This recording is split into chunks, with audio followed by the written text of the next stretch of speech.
সন্তানের মেধা শক্তি বেড়ে যাবে যদি মায়েরা এই দুইটি আমল করে সন্তানের মাথায় ফু দিতে পারেন। রাতের বেলায় সন্তান যখন ঘুমিয়ে যাবে তখন মায়েরা এই দুইটি আমল করে নিয়মিত সন্তানের মাথায় ফু দিবেন, ইনশাআল্লাহ সন্তানের মেধা শক্তি এবং স্মৃতিশক্তি বৃদ্ধি পেয়ে যাবে এবং এই সন্তান হবে অত্যন্ত মেধাবী এবং স্মৃতিশক্তির অধিকারী। ইবনে আব্বাস রাদিয়াল্লাহু তাআলা আনহুর জন্য আল্লাহ নবী সাল্লাল্লাহু আলাইহি ওয়াসাল্লাম যে দোয়া পড়েছিলেন এবং ইবনে আব্বাস রাদিয়াল্লাহু তাআলা আনহু সেই দোয়ার ফলে অত্যন্ত মেধাবী হয়েছিলেন, অনেক হাদিস তিনি মুখস্থ করতে পেরেছিলেন। সেই দোয়া আমি আপনাদেরকে আজকে শিখাইয়া দিব এবং দ্বিতীয় নাম্বার দোয়া হচ্ছে আল্লাহ পাক নিজে সেই দোয়া শিখিয়ে দিয়েছেন স্মৃতিশক্তি এবং মেধা বৃদ্ধির জন্য।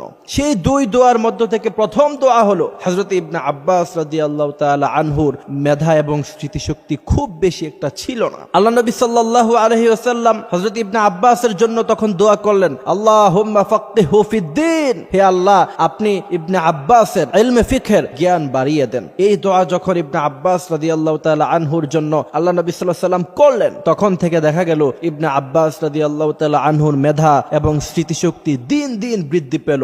এক পর্যায়ে এসে হযরত ইবনে আব্বাস রাদিয়াল্লাহু তাআলা আনহু অত্যন্ত মেধার অধিকারী হয়ে গেলেন। সুবহানাল্লাহ। এই জন্য মা বোনদের জন্য প্রথম আমল হলো সন্তান যখন ঘুমিয়ে যাবে নিয়মিত রাতের বেলা তার মাথার মধ্যে এই দোয়া পড়ে ফু দিবেন, আল্লাহুম্মা ফাক্কিহু ফিদ্দীন। এই দোয়া পড়ে সন্তানের মাথায় নিয়মিত ফু দিবেন, ইনশাআল্লাহ সন্তানের মেধা এবং স্মৃতিশক্তি দিন দিন বৃদ্ধি পাবে। এবং দ্বিতীয় নাম্বার যে আমল সেটা আল্লাহ রাব্বুল আলামিন নিজেই শিখিয়েছেন, আপনি অবাক হবেন আলেম ওলামারা সবাই এই আমল করে করে বড় আলেম হয়েছেন, বড় মুফাসসির হয়েছেন, অত্যন্ত মেধার অধিকারী হয়েছেন। এটা পরীক্ষিত একটি আমল। সেই আমল হচ্ছে রব্বি জিদনি ইলমা, রব্বি জিদনি ইলমা, রব্বি ইশরাহ লি সাদরি ওয়া ইয়াসসির লি আমরি ওয়াহলুল উকদাতাম মিন লিসানি ইয়াফকাহু কওলি। এই দোয়াটা পড়ব, পুরোটা পারলে পুরোটা পড়ব, আর যদি পুরোটা না পারি তাহলে কমসে কম রব্বি জিদনি ইলমা এতটুকু দোয়া নিয়মিত পড়ে বাচ্চার মাথায় ফু দিবেন, বাচ্চার চেহারায় ফু দিবেন, বাচ্চার শরীরে ফু দিবেন, ইনশাআল্লাহ দেখবেন আপনার বাচ্চা দিন দিন মেধাবী হয়ে উঠবে। আপনার বাচ্চা অন্যান্য 8-10টা বাচ্চার মতো হবে না। আপনার বাচ্চাকে দেখতে পাবেন যে সে দিন দিন মেধাবী হয়ে উঠছে। সুবহানাল্লাহি ওয়া বিহামদিহি সুবহানাল্লাহিল আযীম।